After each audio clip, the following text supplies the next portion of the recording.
For many of us today, a day of mixed emotions.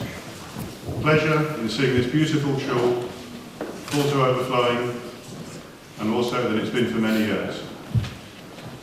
But there's sadness in that the reason for this wonderful attendance is that this is the final service and it won't be happening again. There is sadness also in that the Blackpool Hebrew congregation in its present form will cease to exist. But there is optimism in a new beginning. As many of you will know, all 70 remaining members of the Blackpool Shul have accepted an invitation to join us in St Anne's Shul just up the coast. Speaking for St Anne's, itself a small community, I can say that we are delighted to welcome you all, thereby increasing our own membership and resources at a time when all small communities are having a difficult time. We'll also benefit from the skills and abilities that the new members will bring to us, and we will encourage all of you to take a very active and committed role in the amalgamated community. Amalgamating two shuls is not, as you can imagine, something I've ever been involved with before, and I have to say it's challenging and probably not something that I want to repeat. Nevertheless, the outcome is very gratifying, and certainly as far as we in St Anne's are concerned, we are very happy with the outcome. I was looking through some old papers from this shul the other day, and I came across this document, which is the report and balance sheet of Blackpool United Hebrew Congregation 1930. I'd like you to bear with me while I read a short note at the end of the document, which was written by Mr. Sheff, the then president.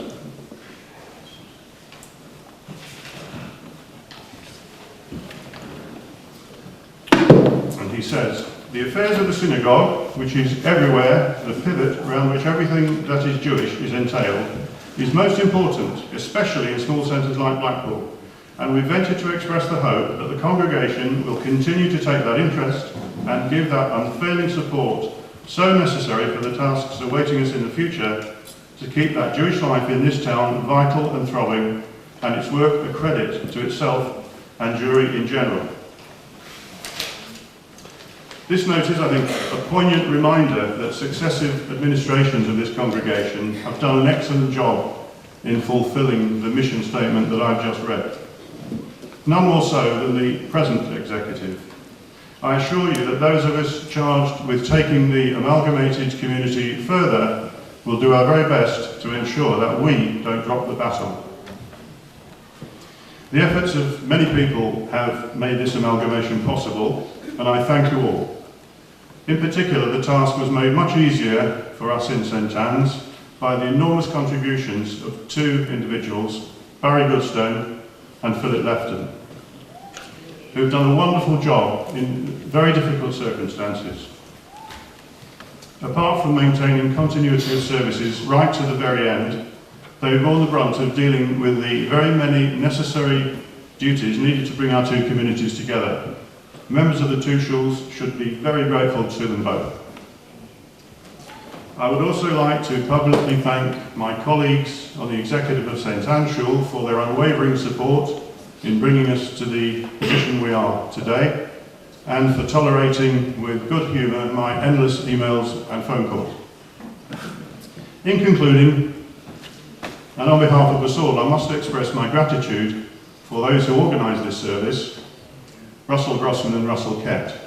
I was going to use the term the two Russells, but Rabbi Saunders, I decided I wouldn't, but then Rabbi Saunders did, so if it's good enough for Rabbi Saunders, it's good enough for me. So, two Russells, thank you.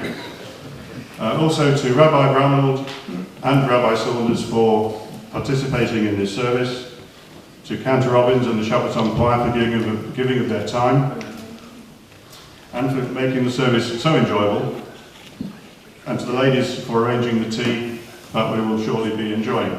And in conclusion, I'd also like to thank the CST for providing their services today. Thank you.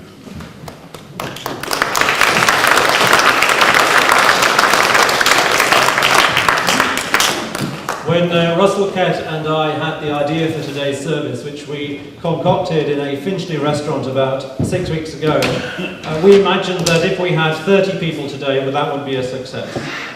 Thank you very much for making it not simply a success, but making sure that today, which could have been such a sad occasion, in fact has been a very, very joyous occasion to remember. And may we all remember this day for the fact that this was a day on which we had a very full shul, with much joyous song and much to think about and to reminisce on. And that actually is what we wanted.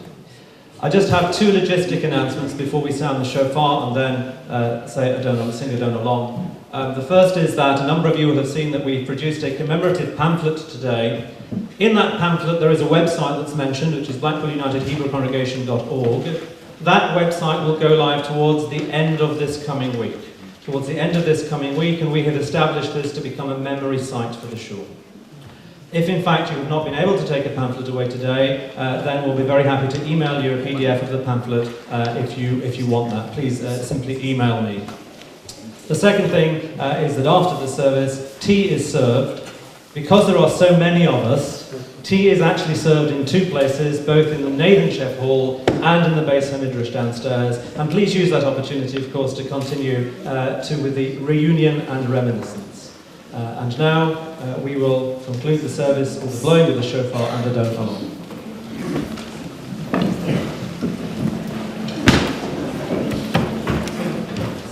Ki HaKadosh